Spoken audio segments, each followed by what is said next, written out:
Assalamualaikum warahmatullahi wabarakatuh. Saya Zia Fauzia Haq dari kelas biologi di semester 6 dengan NIM 1908106147. Izin mempresentasikan mengenai proposal skripsi yang telah saya buat, itu untuk memenuhi tugas mata kuliah metodologi penelitian yang diampu oleh Bapak Edi Chandra SSI MA.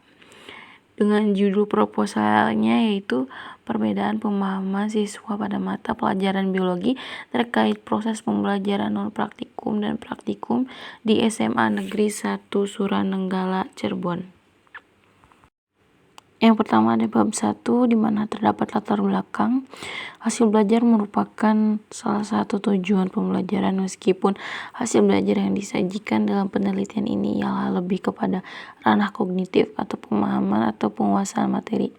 Hasil belajar merupakan prestasi yang dicapai setelah siswa menyelesaikan sejumlah materi pelajaran. Prestasi belajar merupakan hasil belajar yang ideal, meliputi segenap ranah psikologi yang berubah sebagai akibat pengalaman dan proses belajar siswa yaitu menurut Syah pada tahun 2003. Hasil belajar dapat ditentukan prestasi Adapun prestasi merupakan hasil yang diperoleh karena adanya aktivitas belajar yang telah dilakukan dalam proses pembelajaran di sekolah. Kegiatan belajar merupakan kegiatan yang paling pokok. Artinya bahwa berhasil atau tidaknya pencapaian tujuan pendidikan banyak bergantung kepada bagaimana proses belajar yang dialami oleh siswa sebagai anak didik. Menurut Slamato pada tahun 2003 halaman 2. Berdasarkan hasil observasi dan wawancara yang telah dilakukan di SMA 1 Suranenggala Cirebon yang berlokasi di Desa Suranenggala, Cirebon, didapat bahwa metode pembelajaran IPA yang diterapkan dengan metode ceramah dan kurang memperhatikan aktivitas siswa. Nah, guru ini menyampaikannya itu tanpa memberikan sesuatu yang bermakna. Nah, selain itu juga kesiapan siswa dalam menerima pelajaran masih dianggap kurang baik. Dikarenakan dalam proses penerimaan ini, akibatnya informasi siswa memiliki semangat dan motivasi yang kurang. Nah, latar belakang selanjutnya yaitu di mana tujuan penelitian ini itu untuk mengetahui hasil belajar siswa dengan melakukan praktikum maupun yang tidak praktikum.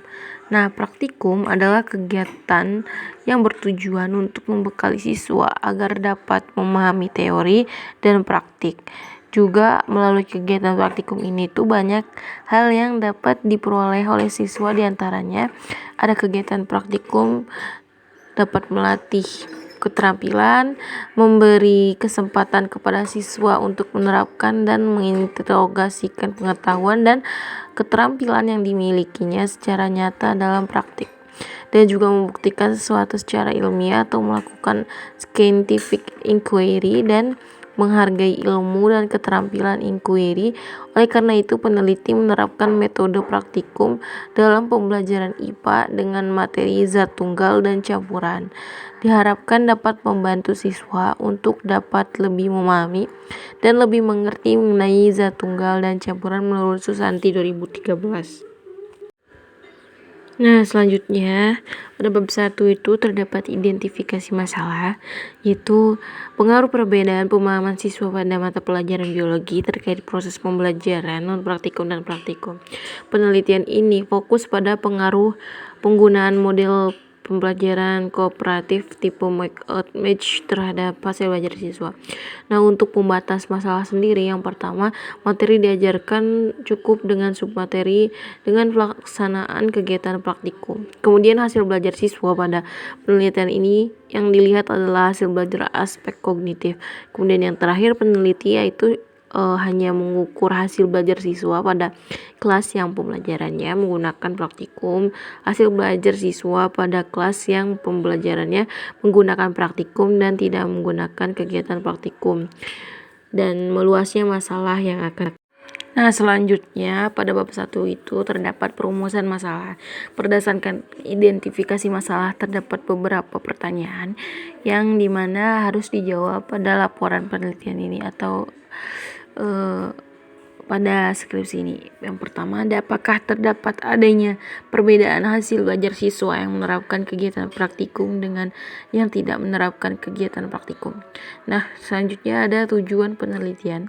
Di mana tujuan penelitian ini yaitu untuk memaparkan nilai hasil belajar siswa setelah melakukan praktikum dan non-praktikum pada pembelajaran biologi. Dan yang terakhir adalah kegunaan penelitiannya sendiri, yaitu bermanfaat secara teoritisnya itu dapat menambah khazanah ilmu pengetahuan dalam bidang pendidikan, khususnya dalam pengembangan bahan ajar, dan guru juga dapat termotivasi membuat pengembangan bahan ajar yang lebih variatif sehingga menciptakan pembelajaran yang menarik bagi siswa. Diharapkan dapat termotivasi belajar dengan menggunakan metode praktikum sehingga proses pembelajaran dapat berlangsung dengan baik dan hasil belajar siswa dan kecerdasan spiritual siswa lebih meningkat. Nah, selanjutnya pada bab 2 ini terdapat landasan teori. Yang pertama ada teori variabel bergantung jumlah variabel. Nah, variabel ini terdiri dari hasil belajar dan praktikum.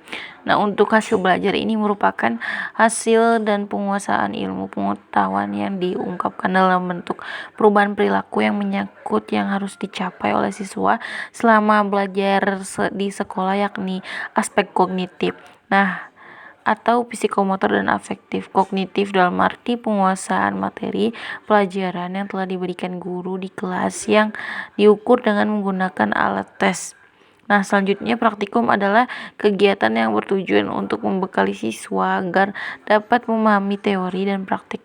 Menurut Zainuddin 1999 dalam Susanti 2013, melalui praktikum banyak hal yang dapat diperoleh dari siswa, diantaranya kegiatan praktikum yang dapat melatih keterampilan, memberikan kesempatan kepada siswa untuk menerapkan dan mengintegrasikan pengetahuan dan keterampilan yang dimilikinya secara nyata dan praktik, membuktikan sesuatu secara ilmiah atau melakukan scientific inquiry dan menghargai ilmu dan keterampilan inquiry. Oleh karena itu, penelitian ini merupakan metode praktikum dalam pembelajaran IPA dengan materi zatunggal dan campuran.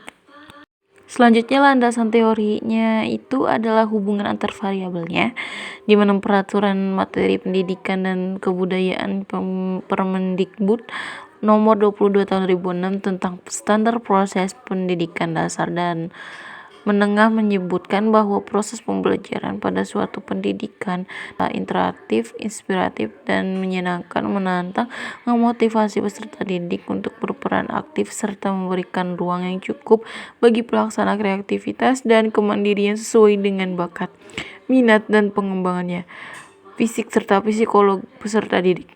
Nah, kegiatan praktikum ini merupakan salah satu metode yang memberikan pengaruh terhadap keberhasilan siswa dalam belajar biologi. Nah, melalui kegiatan praktikum, siswa dapat mempelajari biologi melalui pengamatan proses, melatih keterampilan berpikir, bersikap ilmiah, dan dapat memecahkan masalah melalui metode ilmiah. Oleh karena itu, keberadaan laboratorium sangat penting dalam mendukung keberhasilan pembelajaran biologi agar memahami siswa terhadap materi menjadi utuh dan komprehensif. Ini menurut Widya pada tahun 2005, di mana keberadaan laboratorium. Nah, selanjutnya itu ada pada bab 3. Yang pertama, tempat dan waktu penelitiannya ini dilaksanakan di SMA 1 Suranenggala Cirebon yang berlokasi di Suranenggala Cirebon. Yaitu waktu penelitiannya diselenggarakan pada bulan lebih tepatnya bulan Juni, yaitu pada hari Jumat 19 November 2022. Penelitian ini dilakukan dengan melakukan observasi ke sekolah SMA 1 Suranenggala.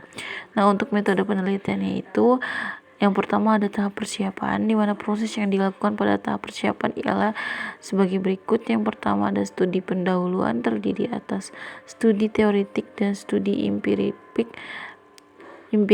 Kemudian studi pendahuluan ini berfungsi agar peneliti memperoleh teori yang sesuai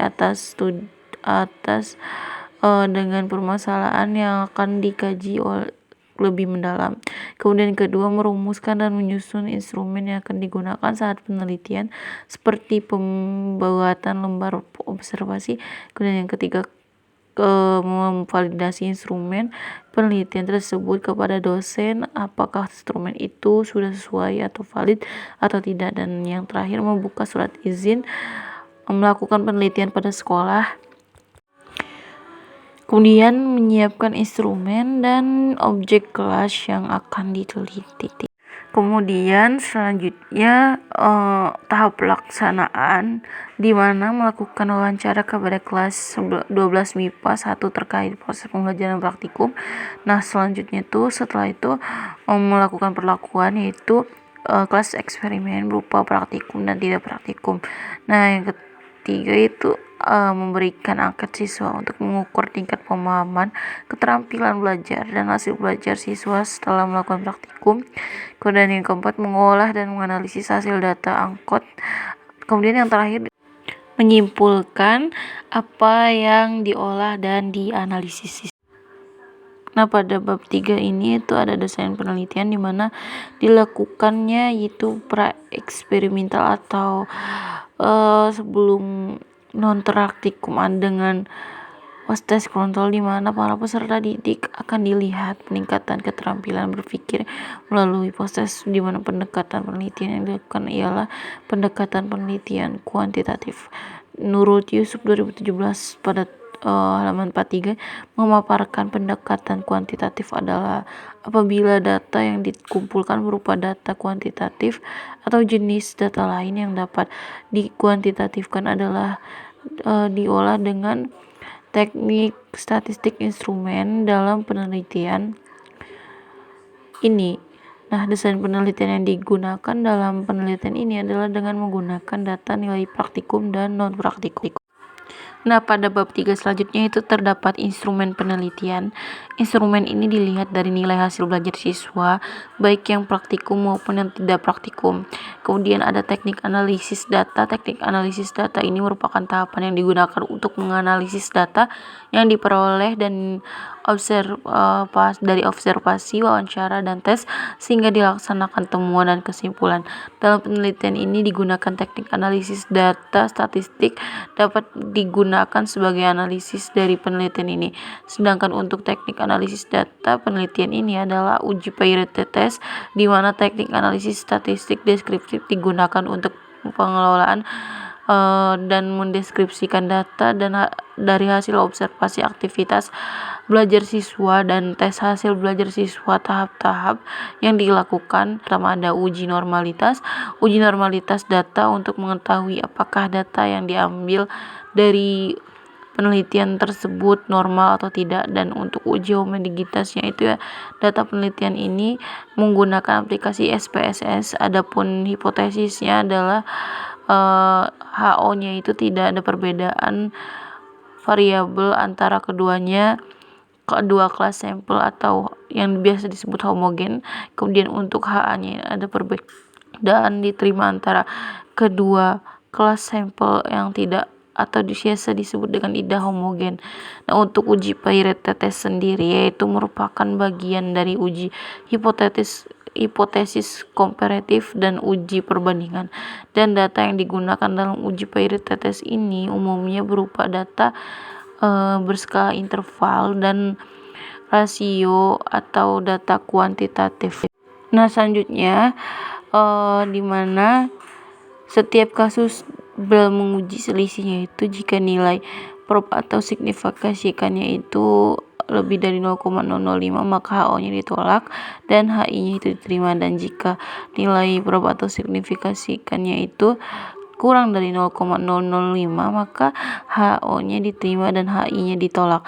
Untuk hipotesis statistik ini dihasilkan bahwa HO-nya itu ditolak atau dikarenakan tidak terdapat perbandingan, sedangkan HI-nya diterima dikarenakan rata-rata pada hasil ini terdapat perbandingan. Mungkin itu saja yang bisa saya sampaikan. Bila ada salah kata dan banyak tipe-tipe yang telah saya buat, mohon dimaafkan, dan apabila banyak kekurangan mohon dimaklumi. Itu saja, wabillahi taufiq wal hidayah. Wassalamualaikum warahmatullahi wabarakatuh.